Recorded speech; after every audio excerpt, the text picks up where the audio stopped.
Friends, மனநலம் பாதிச்ச ஒரு பொண்ணு தனியா சுத்திட்டு இருக்காங்க. அந்த வழியா ஒரு பையனும் அவங்களுடைய அப்பாவும் பாத்தீங்கன்னா நடந்து வராங்க.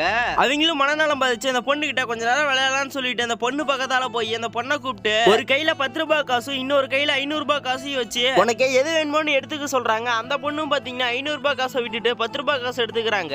இவருடைய பையனும் இந்த பொண்ணை பார்த்து உண்மையாலுமே மென்டல் தான் போலன்னு சொல்லி கலாய்க்கிறான். கொஞ்ச நேரம் கழிச்சு இந்த பொண்ணு ரோட்ல தனியா பாட்டு பாடிக்கிட்டு நடந்து போயிட்டு இருக்கும் போது ஒருத்தர் அந்த பொண்ணை கூப்பிட்டு உனக்கு இந்த 500 ரூபாய் காசு வேணுமா இல்ல 10 ரூபாய் காசு வேணுமான்னு சொல்லி கேக்குறாரு. அந்த பொண்ணு எனக்கு இந்த 10 ரூபாய் காசு தான் வேணும்னு சொல்லி வாங்கிக்கிறாங்க.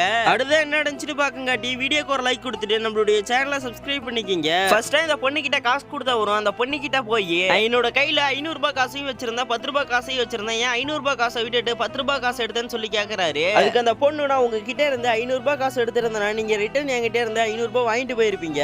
அதனால தானே உங்களை புத்திசாலித்தனமா ஏமாத்தி நீங்க இன்னொரு கையில வச்சிருந்த அந்த 10 ரூபாய் காசை நான் வாங்கினேன். 10 ரூபாய் தான் நான் போனா போட்டுன்னு சொல்லி நீங்களும் விட்டுட்டு போயிருவீங்க. நான் அந்த 500 ரூபாய் சூஸ் பண்ணி இருந்தேன்னா எனக்கு லாஸ், 10 ரூபாய் சூஸ் பண்ணதுனால எனக்கு ப்ராஃபிட்னு சொல்லிட்டு இந்த பொண்ணு அங்க இருந்து கிளம்பிடுறாங்க.